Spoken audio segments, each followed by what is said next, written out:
So first thing first, how are you doing? Well, with everything going on in the world, it's a bit of a crazy time, isn't it? Yeah, it's a little crazy. Yeah, no, I'm doing good. It's definitely the training camp is different than normal. But with the shelter in place and the quarantine and the pandemic, you know, I live in California, so our governor he's pretty strict. So they just lifted the ban. I want to say like last week. So we've been, on quarantine this whole time, and my whole thing was I wanted to come out of this better than when I went into it. And so, from the get go, I've been on a super strict diet, like a regimented schedule. I was doing my one on ones with coaches, and yeah, everything's been going well. And then I got the call to fight Burgos like a week and a half ago, a little over a week and a half ago. So it's like it's a 4 week notice. So 3 weeks of training and then going out to Vegas to cut weight. So a little sooner than I would have liked, but given the circumstances and everything, I'll make it happen, and I'll be ready because it's a great opportunity, and just because there's more eyes on us, being one of the only sports in the world going on right now. So I just want to kind of be a part of history in a sense, and maybe reach a new demographic for fans and things like that. And in terms of training, you mentioned it then, you are in California. It's been one of the stricter states. So how have you found, training? Have you been able to, do you feel fully prepared for, a fight of this magnitude? Yeah, it's the gym's been closed, so we're not having all our practices and things like that.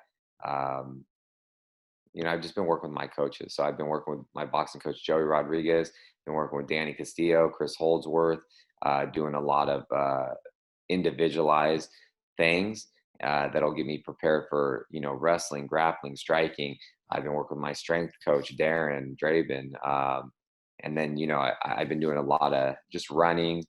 I'm fortunate. I have like a little garage set up in my at my house, so I'm hitting the bag, a lot, shadow box and lifting weights in there too, and just a whole lot of things. So yeah, I guess we'll find out if this little 3 week camp is sufficient enough.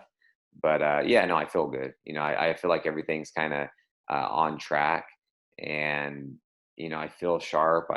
Yeah, everything's just kind of going according to plan. But it just hasn't been that grind that we typically go through, and maybe it's a good thing. I actually feel a lot better, and because I haven't been getting like those. It's just tough at Team Alpha Male. We literally have like 3 practices a day, and we're just going, going, going. And this is a year-round thing. So yeah, body feels a lot better. I'll tell you that. So on the training, are you actually having any sparring, or is it zero sparring for this camp? Yeah. So no, we've been sparring. Like, so Yeah. when some guys got fights lined up, it was like Darren Elkins, Song Yadong. And we'd been in the gym already. So it was, and then Cody, Andre, and myself. So there was a small group of us, and we were doing like our, some drills. We were doing some sparring. We were having like practice a few times a week just with the coaches. And it was just like more eyes on us and a lot more coaching. And then we would just go off and do our individual work throughout the week. And so it seems like it's been working pretty well. But like I said, we'll find out next week. And it's been a little while since we've got to see you now. I think it's approaching a year. I think it was July last time we seen you in there. So if you just want to talk about, what's been going on with you and why it's been so long since we've seen you and how eager you are to get back in there. Yeah, it's man, I fought in July last year. I wanted to, I came off the win against Michael Johnson, then I came off a pretty impressive one against Mirsad Bektik. I wanted to just continue to fight. So even though it's like I wanted to fight in October, November, but then the UFC had nothing for me, and I felt like they kind of shelved me. Like, I'm coming up on, or I just had my 4 year anniversary in the UFC, and over 2 of those years I've been sidelined. And it's not because of me. I want to fight. I want to stay active. And then I was going to fight in January against Arnold Allen. And the only reason why I took that fight is because it kept saying there was no one for me to fight. And then they offered me him.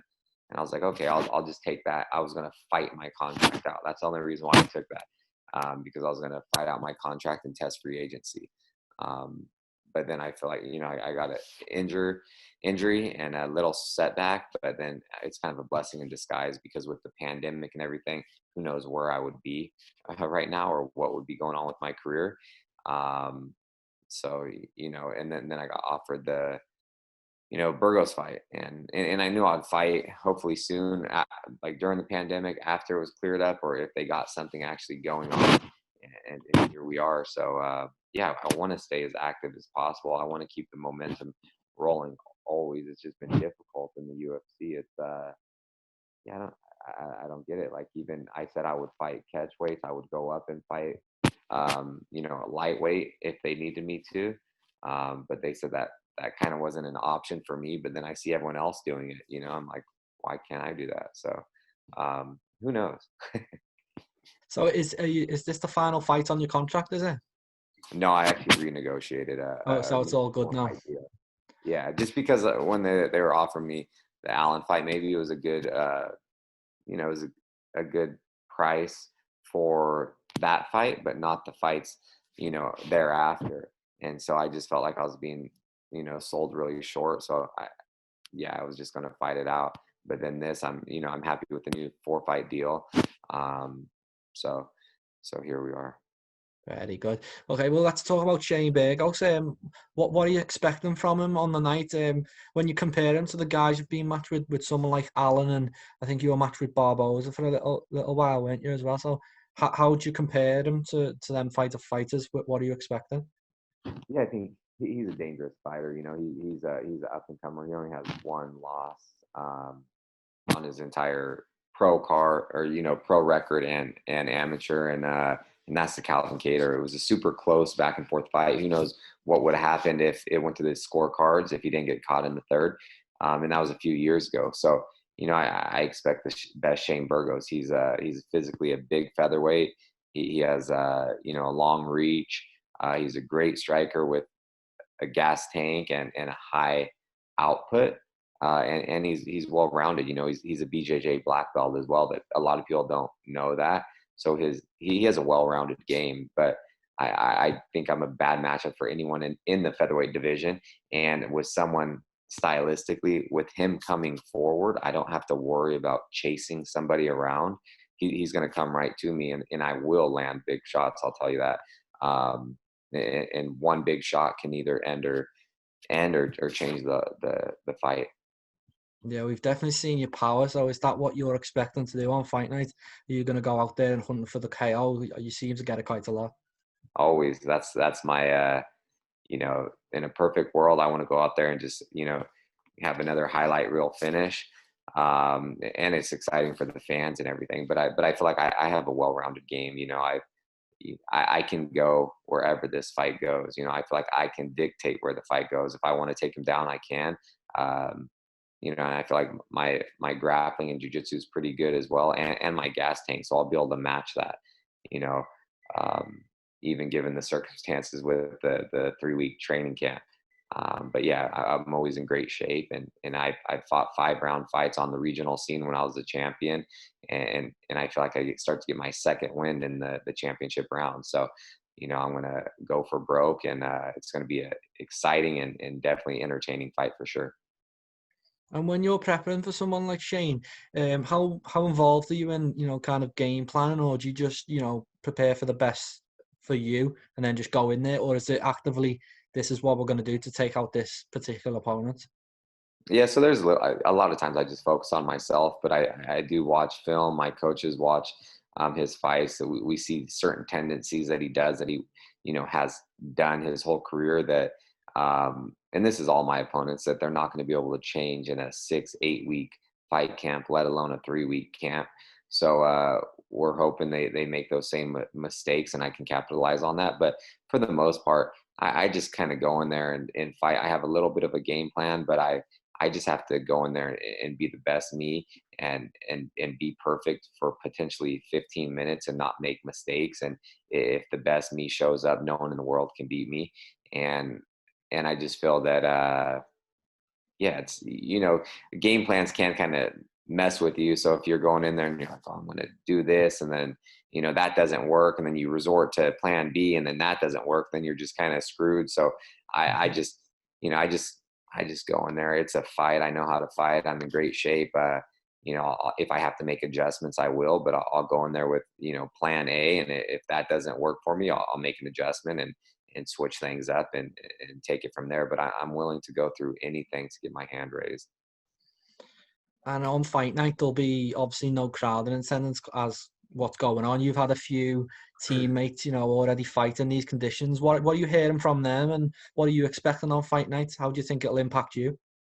Yeah, we've had a few actually teammates and coaches. They've been going back and forth several times. So yeah, it's a little different. They say it's definitely no crowd, and I feed off the energy. I love the crowd. It really pumps me up.